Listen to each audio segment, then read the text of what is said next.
Jack, thank you for joining me. We're here at the Gathering of the Games 26th Anniversary Conference. That's hard. Can you believe that? No, I can't believe you get old fast. Yeah, well, speaking of that, you grew up in Elmhurst. Yeah. And I'm curious a little bit about your upbringing and, sort of the key things that happened to you throughout your life that kind of made you who you were or who you are. So back to your childhood. I heard that you were a little bit of a troublemaker. Is that true? Well, I came from a very, very, very overly strict environment. Uh-huh. And it just didn't sit real well. I mean, my entire family was Irish Catholic, and my grandparents came from Ireland. And so we really were, I was an altar boy, and I would serve all kinds of masses, and I was trying to get everybody out of purgatory, and I would go to, All Saints Day and All Souls Day, and you'd give 3 or 5, 10 masses. People would get married. I had to serve masses, so I was in that very disciplinary routine at a relatively young age, and I wasn't even questioning whether I had faith or not. I just went out there and did it, okay? Because those were the rules of the game at that time. So, I kind of rebelled at a very early age. I started questioning and doubting a lot of things, mm-hmm. and proceeded with that doubt for into my teenage years. Mm-hmm. Who was influential to you at that time?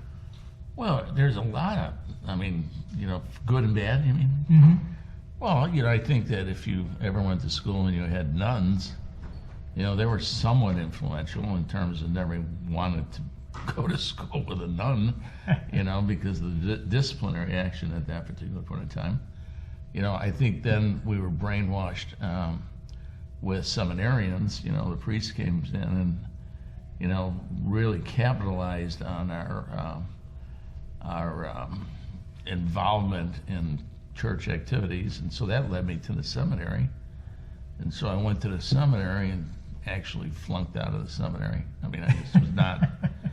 I was not socially acceptable. In the seminary, are you studying for priesthood? Yeah, I was going to be a priest. Wow. I was going to be a missionary in New Guinea. Oh my gosh. I don't know why. I don't have the foggiest idea. Maybe it was, how old were you then? 14. 14. Yeah, so they got you really young, mm-hmm, Mm-hmm.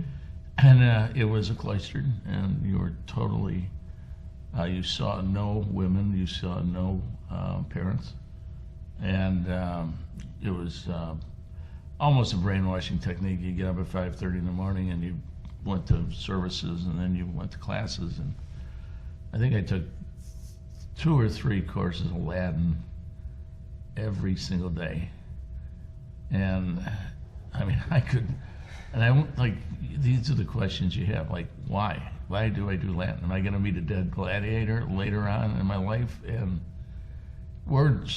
questions just start occurring, okay? And so I was always trying to seek answers. Ultimately, what happened is that I became one of these people that would sit in the second floor of an algebra class looking out the window thinking about treasure hunting and lost Dutchman's gold mines, and paid no attention to what was going on around me, and only dreaming about adventures and excitement, and was more concerned with trying to figure out how to invent the hula hoop or the pet rock and go down to Florida and put my feet in the ground and not do anything. Uh-huh. So I don't know. I just think that strict, very, very strict discipline leads to some kind of a breakup, Mm-hmm. And I broke out, and I left the house at a very early age. I know I signed a lease that I was under 21, and mm-hmm. claimed I was 21, and I had an apartment that was like, they would call it the cat's meow in those days. It was a beautiful place with an indoor pool and grill and everything like that. And I thought, man, I had it made. Uh-huh. I just thought I had it made. And then I was calling every girl in town. I was making dates, and I think one time I had 3 dates in a row, and I decided to call this girl in Michigan, State University, who I had previously dated but dumped me about 3 times, and so I had 4 dates lined up in this $350 a month apartment. And I found out she was coming home that week, and I go, oh man, this is unbelievable. I'm my 4th date in a row. And then I have it all set up, and I fall in love with the girl from Michigan State. All the other things went, and I ended up with like $300 phone bills calling Michigan State every night and things of that nature. So, How old were you at that time? 20. 20. And were you in college? I failed at everything up to 19. I failed at the seminary. My parents told me that I could go to college if I picked a disciplinary college. So I went to a Franciscan college in Quincy, Illinois, that had 57 taverns in the town, right? So I didn't I lasted there till the last day of the 2nd semester. And they sent me home and called my parents, and they said, I don't think your son's vocation is to be a college student. So I was feeling pretty miserable that I'd blown $2,000 of my dad's money at college, and I decided I'm going to join the Marines, right? So on the way on a train from Quincy back to Chicago, I decided I was going to join the Marines. My dad was waiting in Lincoln at the Union Station. I got off, and he ran up to me, and I go, yeah, I know I screwed up again. And I said, but I'm going to get myself straightened out. I'm going to join the Marines. My dad was an industrial engineer and a time study engineer, okay? Time study. And a standard cost guy later on in his career. Reached in his pocket, gave me a dime, and said, call him right now. You know? So I called the induction board. This is the height of the Vietnam War. And I would prefer to go to Vietnam than I was going home, all right? And I went down and I took the physical, and I flunked the physical for the Army, all right, for the Marines.